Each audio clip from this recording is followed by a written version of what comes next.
ഇപ്പൊ ഞാൻ നേരത്തെ പറഞ്ഞില്ല, ഒരു പഞ്ചായത്തിൽ തന്നെ 12ഓളം മക്ബറകൾ, കേരളത്തിന്റെ ആ അറ്റം മുതൽ ഈ അറ്റം വരെ. ഒറ്റ കാര്യം എന്നിട്ട് ആലോചിച്ചു, അവിടെയൊക്കെ അന്ത്യവിശ്രമം കൊള്ളുന്ന ആളുകളുടെ പേരുകൾ അധിക പേർക്കും അറിയില്ല. അസ്സലാമു അലൈക്കും. അതിൻ്റെ തുടർച്ചയുണ്ട്, കാണിക്കാം. ഇവിടെ ചില മക്കാമുകളിൽ അതിൽ അന്ത്യവിശ്രമം കൊള്ളുന്ന ആളുകളെ, അതിൽ പലതിൻ്റെയും ഉള്ളിലുള്ള ആളുകളെ ഒന്നും പലർക്കും അറിയില്ല. പലർക്കും നല്ല ആർക്കും അറിയാത്ത കുറേ ജാറങ്ങളൊക്കെ ഉണ്ട്. ഇപ്പം എൻ്റെ അടുത്ത് ഇവിടെ നിന്നും നടക്കാനുള്ള ദൂരമേ ഉള്ളൂ, ഒരു 1/2 കിലോമീറ്റർ നടന്നു കഴിഞ്ഞാൽ എത്തുന്ന ഒരു മക്കാമുണ്ട്. വടക്കമണ്ണം മക്കാമ് എന്നാണ് പറയുക. ഈ വടക്കമണ്ണം മക്കാമിൽ ഉറൂസുകൾ നടക്കാറുണ്ട്, മറ്റുള്ള കാര്യങ്ങളൊക്കെ നടക്കാറുണ്ട്. ഒരു പള്ളിയോട് ചേർന്നുള്ള അറ്റാച്ച്ഡ് ജാറുള്ള പള്ളിയാണത്. മണ്ണാർക്കാട് ടൗണിൻ്റെ അടുത്ത് സ്ഥിതി ചെയ്യുന്ന വടക്കുമണ്ണം മക്കാമിലേക്കാണ്. മണ്ണാർക്കാട് ആൽത്തറയിൽ നിന്ന് ബൈപ്പാസ് റോഡിലൂടെ ഏകദേശം 2 കിലോമീറ്റർ സഞ്ചരിച്ചാൽ വടക്കുമണ്ണം മക്കാമിലേക്ക് എത്താം. നൂറ്റാണ്ടുകൾ പഴക്കമുള്ള ഒരു മക്കാമാണ് വടക്കുമണ്ണം മക്കാം. ഇവിടെ മറവിട്ട് കിടക്കുന്ന മഹാൻ എവിടെ ജനിച്ചു എന്നോ എങ്ങനെ ഇവിടെ എത്തിയെന്നോ എന്നാണ് വഫാത്തായത് എന്നോ കൃത്യമായി പറയാൻ കഴിയില്ല. എങ്കിലും പണ്ടു മുതലേ ഇവിടെ ഒരു മക്കാമായിട്ട് ഉണ്ട് എന്ന് പറയപ്പെടുന്നു. അള്ളാഹുവിൻ്റെ ഔലിയാക്കളിൽപ്പെട്ട പലരും, പ്രത്യേകിച്ച് ഇവിടെ അടുത്തു തന്നെ ഉള്ള പാലക്കാട് ജില്ലയിലെ പ്രധാന സിയാറത്ത് കേന്ദ്രമായ അമ്പങ്കുന്നിൽ മറവിട്ട് കിടക്കുന്ന മഹാനായ വലിയുല്ലാഹി അമ്പങ്കുന്ന് മീറാൻ ഔലിയ ഉപ്പാപ്പ ഖദ്ദസല്ലാഹു സിർറഹുൽ അസീസ് മഹാനവറുകൾ സ്ഥിരമായി ഈ മക്കാം സിയാറത്ത് ചെയ്തിരുന്നു. അന്ന് മഹാനവറുകളുടെ കൂടെ ഇവിടെ സിയാറത്തിൽ പങ്കെടുത്ത പലരും ഇന്നും ഹയാത്തിലുണ്ട്. ഒരിക്കൽ മഹാനവറുകൾ ഇവിടെ സിയാറത്തിനു വന്നപ്പോൾ കൂടെയുള്ളവർ വടക്കുമണ്ണം മക്കാമിൽ മറപ്പെട്ട് കിടക്കുന്ന മഹാനെക്കുറിച്ച് ചോദിച്ചുവത്രേ. അപ്പോൾ മഹാനായ വീരാൻ ഔലിയുപ്പാപ്പ പറഞ്ഞത് ഇപ്രകാരമായിരുന്നു: ഇവിടെ കിടക്കുന്ന മഹാന്റെ നാടോ വീടോ മറ്റു ചരിത്രങ്ങളോ നിങ്ങളാരും അറിയേണ്ടതില്ല. അപ്പം തിന്നാൽ മതി, കുഴി എണ്ണേണ്ടതില്ല എന്നും ഇവിടെ വന്ന് നിങ്ങൾ സിയാറത്ത് ചെയ്തോളിയും ഫലമുണ്ടാകുമെന്നുമായിരുന്നു മഹാനവറുകളുടെ മറുപടി. അവിടെ ആ ഒരു ജാറത്തിനുള്ളിൽ കിടക്കുന്ന ആളുടെ പേരെന്താണ് അറിയില്ല, അയാളുടെ ദേശം ഏതാണ് അറിയില്ല, അയാളുടെ വിശ്വാസം എന്താണ് അറിയില്ല, അത് മനുഷ്യൻ തന്നെയാണോ അതും അറിയില്ല. ഇത് മാത്രമല്ല, കോഴിക്കോട് പാലക്കാട് റൂട്ടിൽ മണ്ണാർക്കാട് നിന്നും പെരിന്തൽമണ്ണയിലേക്ക് യാത്ര ചെയ്യുമ്പോൾ പെരിന്തൽമണ്ണയുടെയും മണ്ണാർക്കാടിൻ്റെയും ഇടയിലുള്ളൊരു മക്കാമാണ് നാട്ടുകൽ മക്കാമ്. അവിടെ കല്ലൊക്കെ ഉണ്ട്. അതിനുള്ളിൽ കിടക്കുന്ന ആളെയും അറിയില്ല. അപ്പോൾ ഈ ഷുഹൈബുൽ ഹൈത്തമി പോലെയുള്ള ആളുകൾ ഈ ജാറത്തിന് വേണ്ടിയൊക്കെ വാദോരാതെ ഘോരഘോരം സംസാരിക്കുമ്പോൾ അതൊക്കെ പിഴച്ച വിശ്വാസക്കാർക്ക് വേണ്ടിയുള്ള ന്യായീകരണമായിട്ടാണ് മനസ്സിലാക്കാൻ കഴിയുക.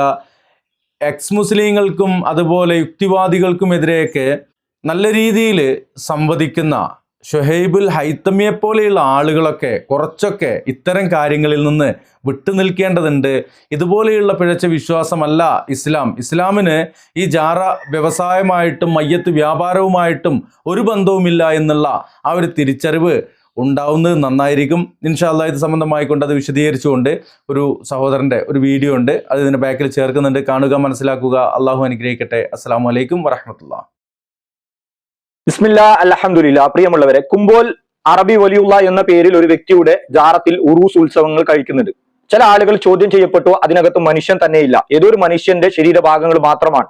ആ മനുഷ്യൻ ആരാണെന്നും അദ്ദേഹം എവിടെ നിന്നാണ് പഠിച്ചതെന്നും അദ്ദേഹത്തിന്റെ കുടുംബ പാരമ്പര്യം പറയണമെന്ന് ആ കമ്മിറ്റിക്കാരോട് ആവശ്യപ്പെട്ടപ്പോൾ ഇദ്ദേഹം ന്യായീകരിക്കുകയാണ്. ഒരുപാട് ജാറങ്ങൾ നമ്മുടെ നാട്ടിലുണ്ട്, അതിനകത്ത് മനുഷ്യർ തന്നെയാണോ എന്ന് അറിയില്ല, അവിടെ അവരെ പാരമ്പര്യം അറിയില്ല, പിന്നെ എങ്ങനെയാണ് അള്ളാഹുവിന്റെ വലിയാണെന്ന് ഇവർക്ക് മനസ്സിലായി. ആ വ്യക്തിയുടെ പേര് പോലും അറിയില്ല, ചരിത്രം അറിയില്ല, കുടുംബം അറിയില്ല, ഒന്നും അറിയില്ല, അതിനകത്ത് മനുഷ്യൻ ഉണ്ടോ ഇല്ലയോ എന്നും അറിയില്ല. പ്രവാചകൻ സല്ലല്ലാഹു അലൈഹി വസല്ലമയുടെ അധ്യാപനത്തിനെതിരായി കബർ കെട്ടിപ്പൊക്കി അവിടെ ജാറ ഉത്സവങ്ങൾ നടത്തി, പണപ്പിരിവ് നടത്തി, നാട്ടുകാരിൽ നിന്ന് കിട്ടുന്ന നാണയത്തൂട്ടുകൾ എണ്ണി തിട്ടപ്പെടുത്തി ഇതുപോലുള്ള ഉസ്താദന്മാർക്ക് പ്രസംഗ തൊഴിലാളികളായിട്ടുള്ള ആളുകൾക്ക് കൊടുക്കുന്നുണ്ട്. അതുകൊണ്ട് ഇദ്ദേഹം ന്യായീകരിക്കാൻ. ഇനി ഇദ്ദേഹം ആ സൂഫി മതം ഏത് രൂപത്തിലുള്ള മതമാണെന്ന് അദ്ദേഹം തന്നെ പറയുന്നത് നിങ്ങളൊന്ന് കേട്ടു നോക്കുക. ഒരു നാട്ടിൽ ഒരു മഖ്ബറ, ഒരു ദർഗ, അവിടെ ഒരു മഹാത്മാവ്, അതിനെ ചുറ്റിപ്പറ്റി വികസിക്കുന്ന ഒരു കൾച്ചർ എന്ന് പറയുന്നത് ആ നാട്ടിലെ എല്ലാവരും കൂടി ചേരുന്ന ഒരു സംസ്കാരമാണ്. ഹിന്ദുക്കൾ അതിലുണ്ട്, ക്രിസ്ത്യൻസ് അതിലുണ്ട്, ദളിതർ അതിലുണ്ട്, മതമുള്ളവരുണ്ട്, ഇല്ലാത്തവരുണ്ട്. ഒരു നാടിന്റെ വെളിച്ചമായി മാറുന്നതാണ്. അദ്ദേഹം ഇവിടെ പറയുന്നുള്ളത് ഓരോ പഞ്ചായത്തിലും 10-12 ദർഗകൾ, ജാറങ്ങൾ, ജാറ കുടിൽ വ്യവസായങ്ങൾ.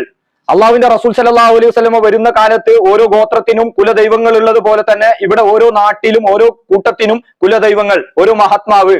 അത് വെച്ച് അതിലൂടെ ആ ഒരു ജാറ വ്യവസായം ഉണ്ടായിക്കഴിഞ്ഞാൽ അവിടെ ഹിന്ദുക്കളുടെയും ക്രിസ്ത്യാനികളുടെയും ജൂതന്മാരുടെയും എല്ലാവരുടെയും ആചാരങ്ങൾ ഉൾക്കൊണ്ടുകൊണ്ട് എല്ലാവരെയും സമന്വയിപ്പിച്ചുകൊണ്ടുള്ള ഒരു കുടിൽ വ്യവസായമാണിത്.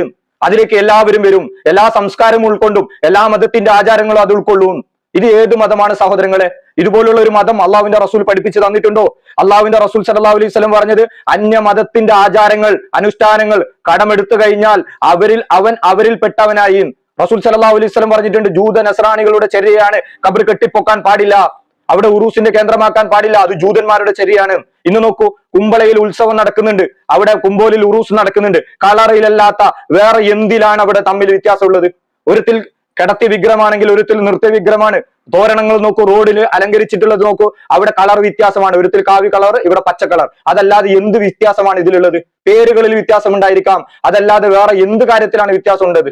നോക്കൂ സഹോദരങ്ങൾ, ഒന്ന് ചിന്തിച്ചു നോക്കൂ. ഇദ്ദേഹത്തിന്റെ വായ കൊണ്ട് തന്നെ പറയുകയാണ്, ഇത് എല്ലാ മതങ്ങളുടെയും സംസ്കാര ആചാരങ്ങൾ ഒത്തൊരുമിച്ച് കൊണ്ടുള്ള കുടിൽ വ്യവസായമാണ്.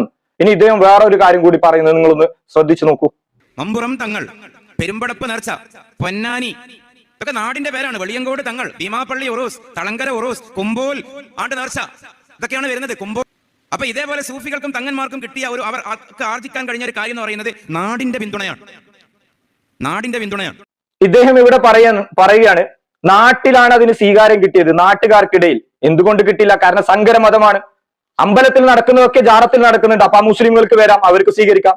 ക്രിസ്ത്യാനികളെ പോലെ വർഷാവർഷം അവർ നടത്തുന്ന ഉത്സവം പോലെ ഇവിടെയും നടത്തുന്നുണ്ട്.